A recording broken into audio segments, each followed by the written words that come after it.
Don't move. I mean that. Whatever you were doing before this appeared in front of you.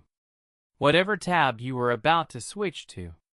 Whatever thought was already pulling you toward the next thing. Just let it wait. Let everything wait for just a few minutes. Because something is happening right now. That is bigger than your next task. Bigger than your next distraction. Bigger than whatever felt urgent 30 seconds ago. This video appeared in front of you today. And I need you to really think about that for a moment. Not brush past it.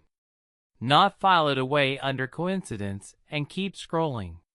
But actually sit with it. You were not searching for this. You were not looking for a message. You were just moving through your day the way you move through most days. Carrying what you carry. Managing what you manage. Getting through what needs getting through. And then this was just there. That is not how algorithms work. Not really. Not at this level. Not with this kind of precision. Something guided this to you today. Because something new. And I want you to hear that word carefully. Something new. That today was the day you needed to hear what I have been trying to say to you. Not last week. Not 3 months ago. Today. This moment. This exact place in your life. Where you are standing right now. There are no accidents in my kingdom. There never have been. And the fact that you are still here, still listening, still haven't closed this out, that tells me something too. It tells me that somewhere underneath the busyness and the tiredness, and the careful way you have learned to manage your expectations, there is still a part of you that believes, still a part of you that hopes, still a part of you that, when something like this appears, feels that quiet pull and thinks, maybe this is real. Maybe this is for me. It is for you. Because what I am about to say was meant for you alone. Let me tell you what I have seen. I have watched you move through your days with a kind of practiced steadiness that most people around you would describe as strength. And in some ways it is strength. Real strength. Hard-earned strength. The kind that doesn't come from life being easy, but from deciding over and over again to keep going. Even when easy is nowhere on the horizon. But I have also watched what that steadiness costs you. And the cost is something you don't talk about.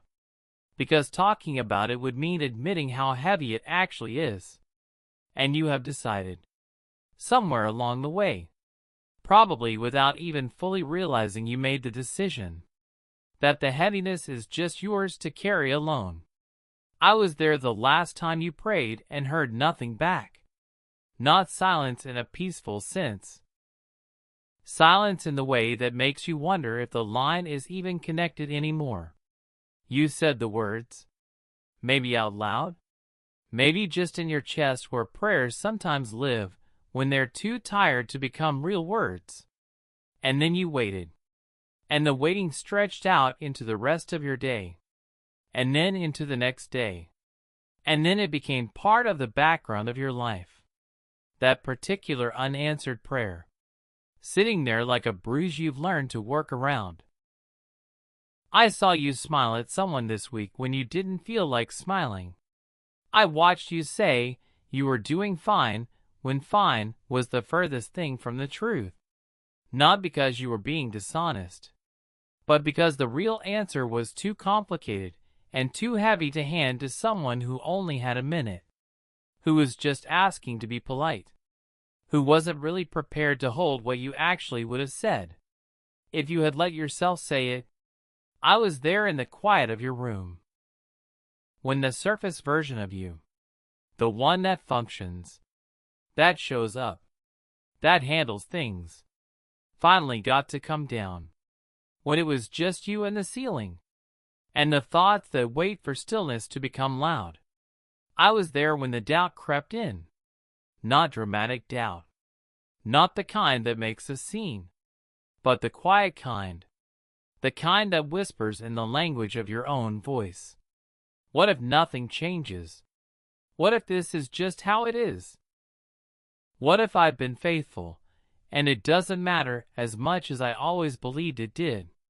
I know about the specific thing that has been sitting on your heart, the situation that has no resolution yet, the relationship that still hurts, even when you're not actively thinking about it, the dream you've stopped letting yourself talk about out loud, because bringing it up just reminds you how long it's been, and how little has moved. I know about the version of yourself you used to be, the one who had more hope, more lightness, more capacity to believe that good things were not only possible, but actually coming. And I know the quiet grief of not feeling like that person anymore. You have been so faithful in ways that nobody has fully seen. You have shown up for people who did not show up for you. You have prayed for things that haven't come yet and kept praying anyway. You have chosen, in small ways and in large ones, to keep your heart open. When closing it would have hurt a whole lot less. That is not nothing. That is not something I have missed. I have seen every single bit of it. Take a breath, because this is where everything begins to shift. I need you to understand something about timing. My timing specifically. Because I think somewhere in the waiting, you have started to interpret the delay as distance. As if the silence between your prayers and their answers meant something about how closely I was paying attention, or how much your situation mattered to me, or whether my plans for you are still active and in motion. They are. They have been this entire time. Here is what has actually been happening. There is an enemy who has had an assignment against your life. Not because you are cursed. Not because something is fundamentally broken about you. But because of exactly the opposite. Because of what you carry. Because of what you are capable of. Because of what your life looks like when it is fully aligned with what I created you for. He has seen that picture, and it terrifies him. And so he has worked, carefully, consistently, patiently, to make sure you never fully step into it. His primary weapon against you has not been tragedy. If it had been, you would have recognized it. His primary weapon has been delay paired with discouragement.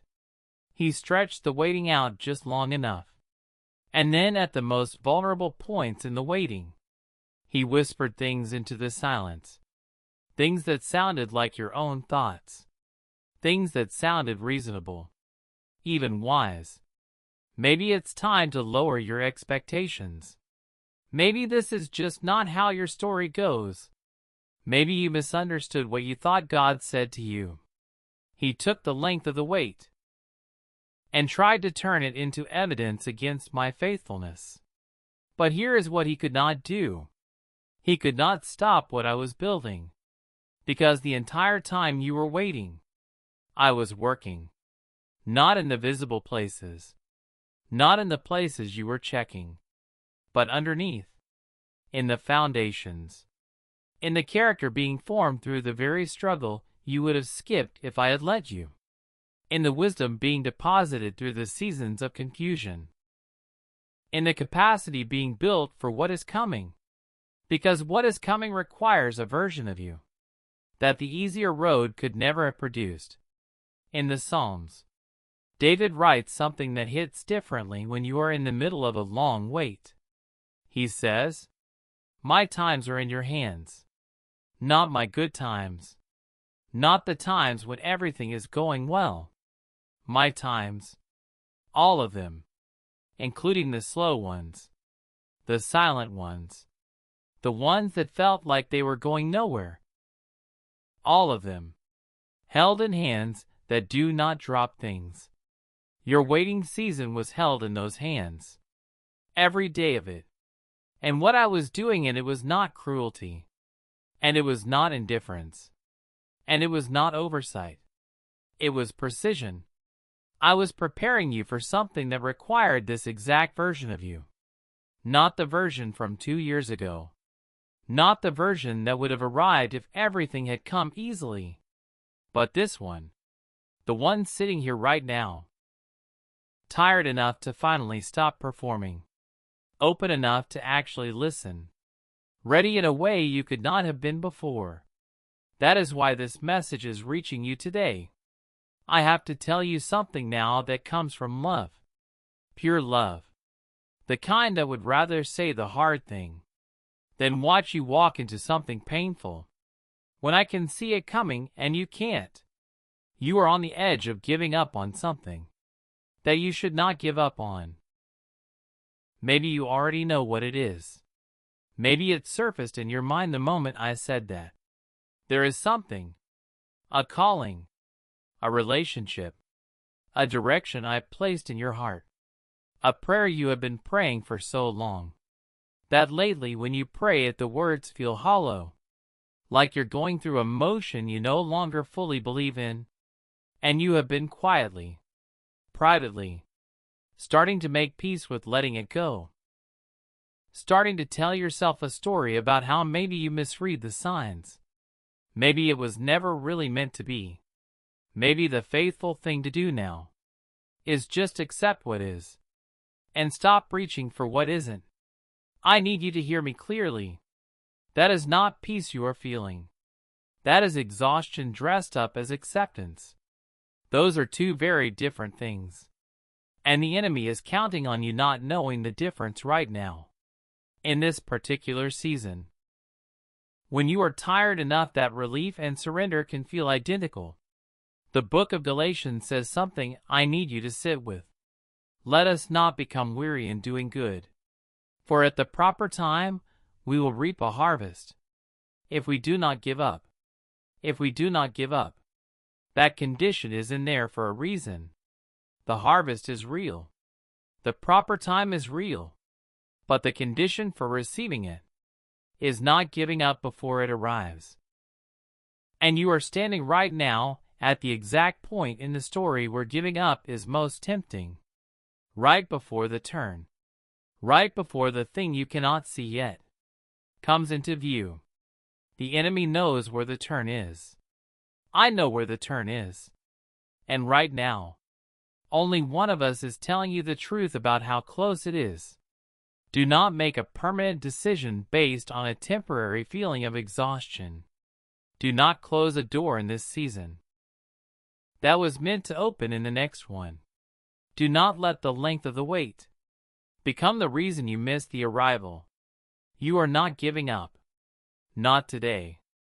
Not when you are this close to what you have been asking me for. You are not going back. Not today. Now I want to tell you what is happening right now. Not what might happen. Not what I hope happens. What is already in motion. Already underway. Already moving through your life. Whether you can feel it yet or not. Something is breaking open. The season you have been in. The long, quiet, grinding season of holding on without visible evidence that holding on is doing anything. That season is ending. Not slowly trailing off into something slightly better. Ending. There is a shift happening at a level you cannot access with your eyes yet. But your spirit already knows it. That is part of why you stopped when this appeared. That is part of why something in you recognized that today was different. Your spirit was already sensing what I am now telling you directly.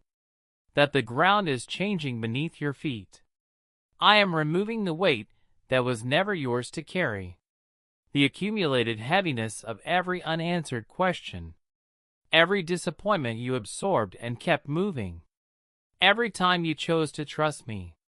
When trust felt like the least logical option available. I am lifting that.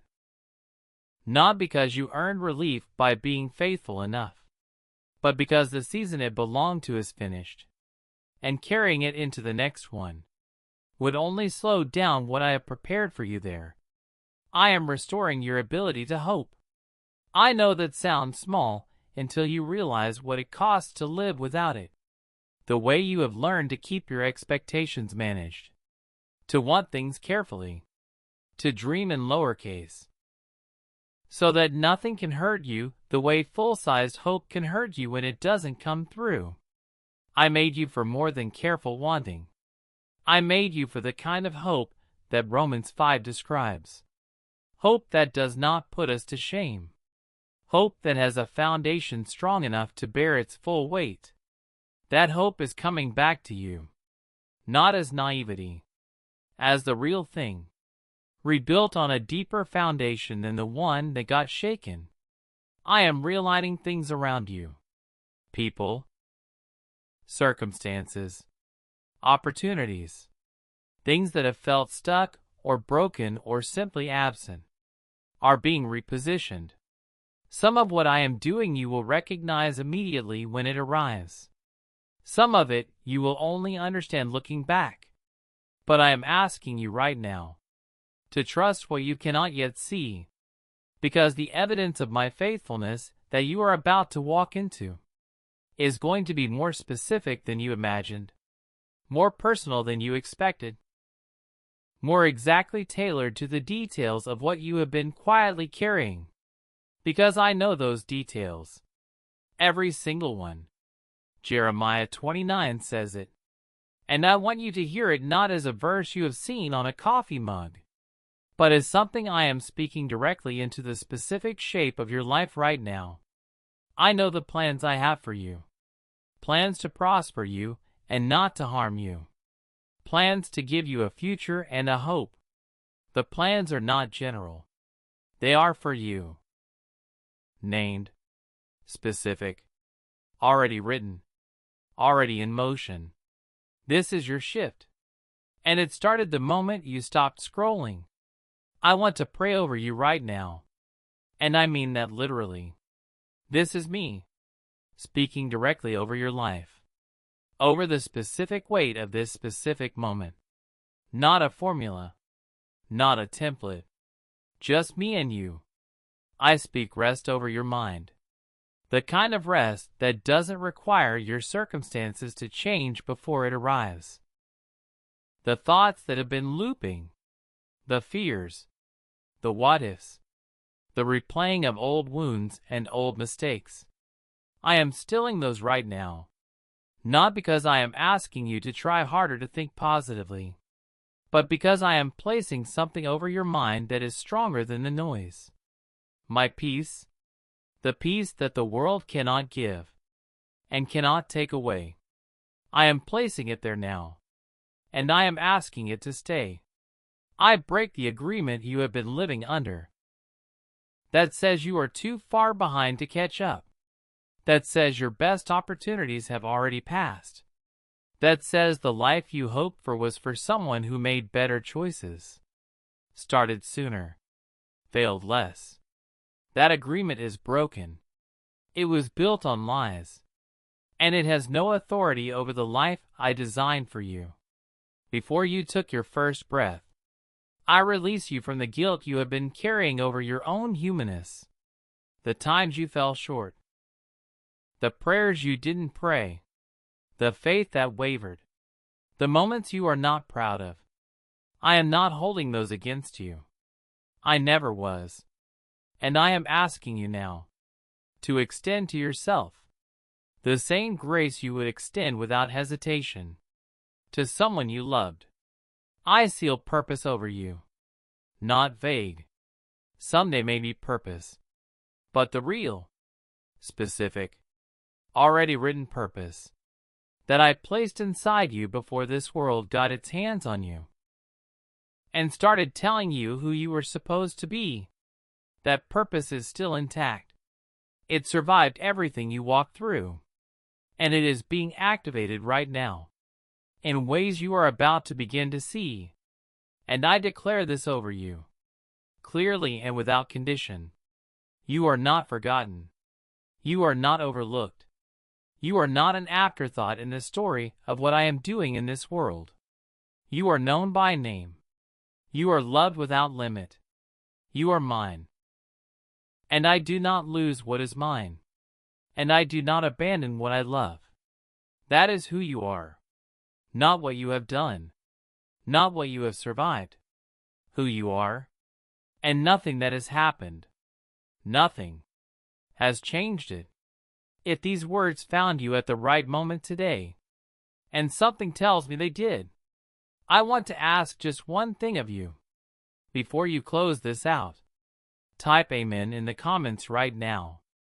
Not because it's a ritual, but because it is your way of saying out loud, even if just to yourself, that you received something today, that something landed, that you are not walking away from this the same way you arrived. And if someone came to your heart while you were watching this, a name, a face, someone you know who has been in a long and quiet season of their own, share this with them today. You may not know exactly what they are carrying, but I do. And you sending this might be the way this message finds them at their right moment, the same way it found you at yours. Subscribe to this channel and turn on the bell, because I have more to say, more to speak into your life, and I don't want the next message to miss you. Go now, beloved.